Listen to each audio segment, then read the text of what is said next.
Finding it difficult to sleep, finding it difficult to get out of a stressful situation, or a recurring event that keeps on troubling you and you'd like to get out of it. Here comes Stress Busters and with 5 different individual tips to help you overcome the situation you're in. To begin with, when you realize you have stress, you have to monitor your breathing. How good is your breathing? Is it shallow? Is it deep? If you're breathing right and you're doing the abdominal breathing, it'll help you to focus better and concentrate better on your work. Step 2, you can work by maintaining a journal of your thoughts, by penning down each thought, whether it is recurring, whether it's just in a while thought, or just that you thought of it. It's an idea that has come to you. Pen it down, write it down, so that it will help you to see how active, whether you're thinking more and doing less. Sometimes not being physically too active can lead to getting less sleep. So if you are able to pen down your thoughts and have a monitor what, how, and where you're really getting distracted, you can also overcome your accumulated stress. Now, also learning to say no when there's a need for it. What happens at times is when work is given to you and you're not willing to say no, it's becoming a burden on you and you're not willing to say no. It's just a 2-letter word, but it's hard to get. We have to learn to be assertive, and learning the skill to be assertive needs practice. Also need to know how you're going to put it across, and then you also learn how to plan your day. What are the routines that you need to follow? The morning routine, afternoon routine, and the night routine. Morning routine is when you get into your office 15 minutes before you start work. How do you organize your work? What is it you're going to do first? What is it you're going to do next? And then so on and so forth. You can make a list of 5 important things that you need to do on top priority basis. You also need to do what are the medium priorities and the low priorities. Then you move on to realizing what is your target, what is your goal, what do you want to achieve for the day, and that also makes a difference when it comes to stress. If you're involved in a project and it involves teamwork, you need to know who to delegate what responsibility. So if you're early to work, 15 minutes before you start work, you're able to organize all these things. Who you're going to give the delegating responsibility to, who are you going to give, what work you're going to do yourself, and what work and what kind of teamwork you're going to outline what they're going to do for the day. All this will make a difference. But if you have accumulated stress, it leads to a headache, which means you're not able to focus, you're not able to concentrate, you lack the ability of being interested in what you're doing. So if you lack the interest in doing what you want to do, that stress can be rubbing off on all others too. So to be transparent in your work and to show what you really need, you need to be stress free. Now, how do you get stress out of your system? By maintaining a journal which will help you to pen down your thoughts, your recurring thoughts, your floating thoughts, and once in a time ideas that you may get about certain things. You can pen it down and have a scrapbook just for this, to monitor your thoughts so that you realize where exactly the cobwebs of your recurring thoughts are, and where you must approach a totally different mm, approach to that problem.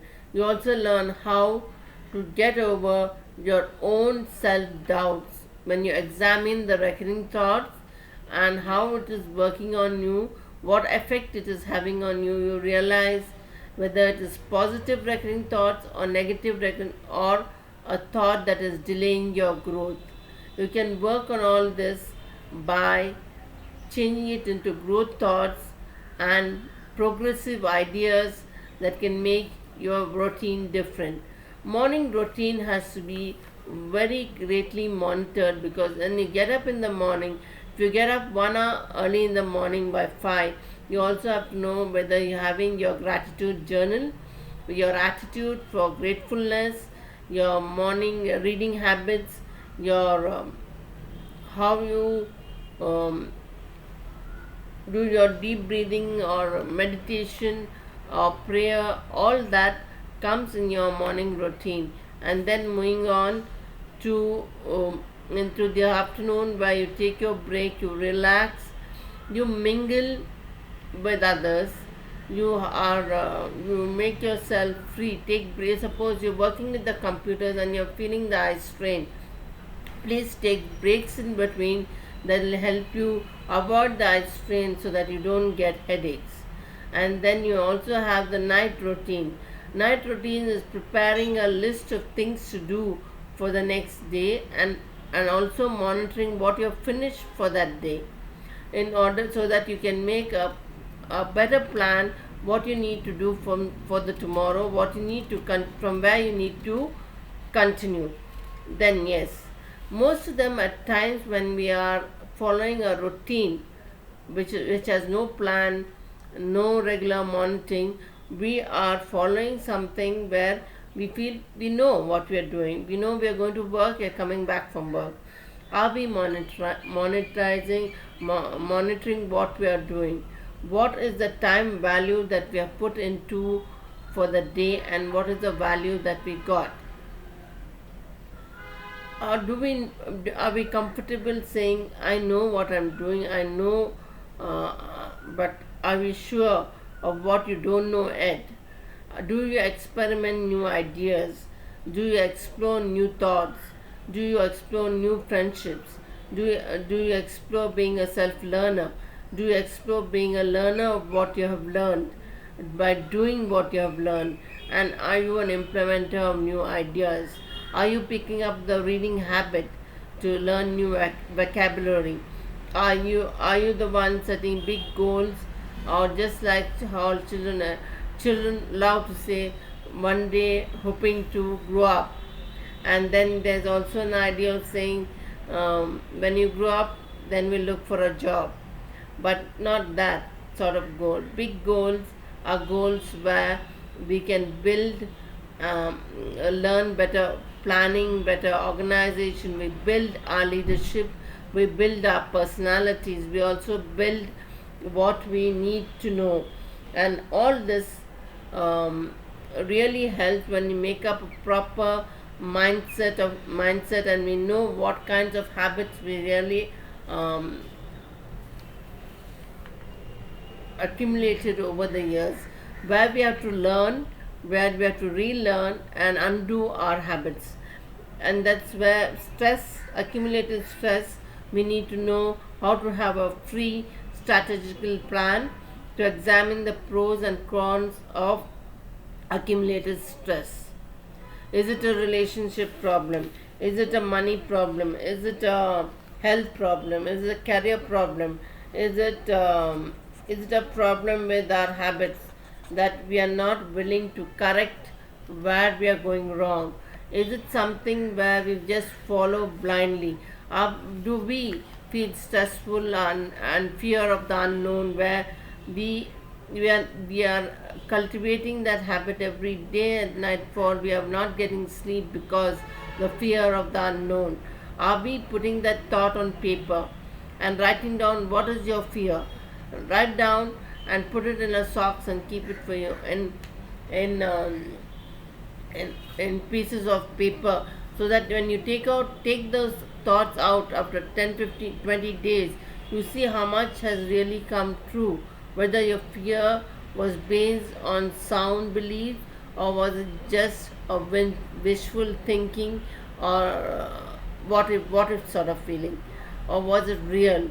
To know, because the mind doesn't know what is real and what is real.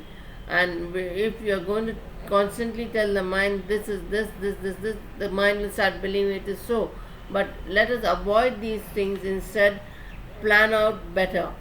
And what happens with accumulated stress is you get headaches, you're unable to focus, you lack of concentration, you're unable to show interest in your work, you're unable to do what you are doing or even complete it.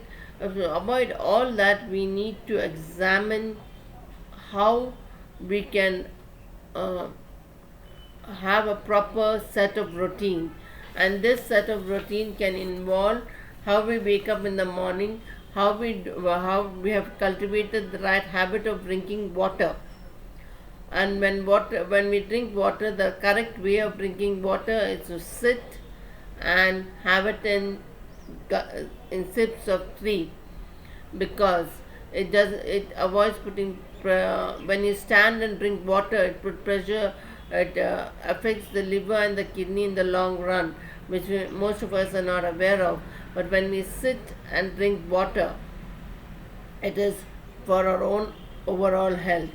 And then there is also brushing, the habit of brushing our teeth morning and night. And then we also have the habit of on of exercise, walking, including it exercise, physical activity. And your physical activity exercise can be anything from walking, dancing, singing, and physical exercises of stretching. All these can bring about a whole lot of change, how to get better sleep.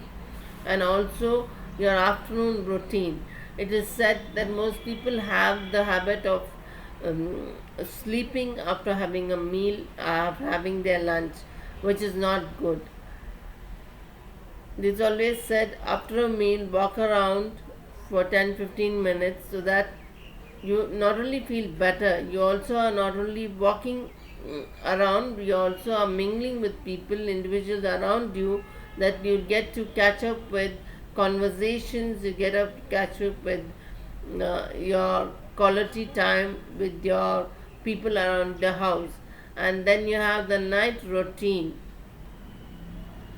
which we have to strictly follow, that when we have our dinner, we should have it early, 1.5 hours early before sleep, not at the last minute and then sleeping, because late night dinners is better to be avoided. And then you also have having the list being monitored, what you have done for the day, what is the time value that you got, and how much did you really value, did you achieve something productive for the day, and where did you stop off.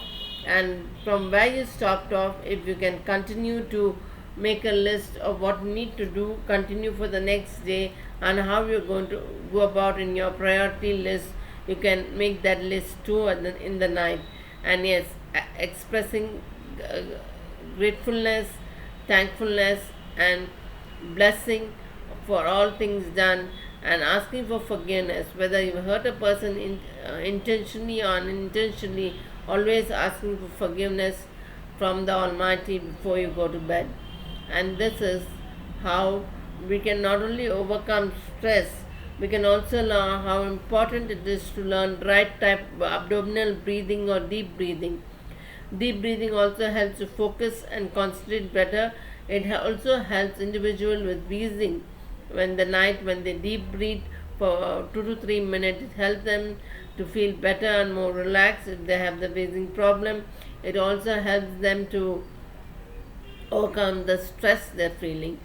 And you also overcome a lot of other things due to abdominal breathing or deep breathing. And done the right way, it can help a lot of them overcome stress. And monitoring whether the signs that are shown, whether you're getting a headache, whether you're unable to focus, unable to concentrate, and how you're going to work on these steps using breathing, routine, habits, and being coming out of your comfort zone can do wonders to beat your stress. Hi, I'm Selma Barry, and I hope this talk on stress and how we can overcome stress using uh, an activity list and also monitoring your breathing and exercise can do a long run in beating and overcoming stress. Thank you. Hope this was useful. Please subscribe to my channel. Thank you.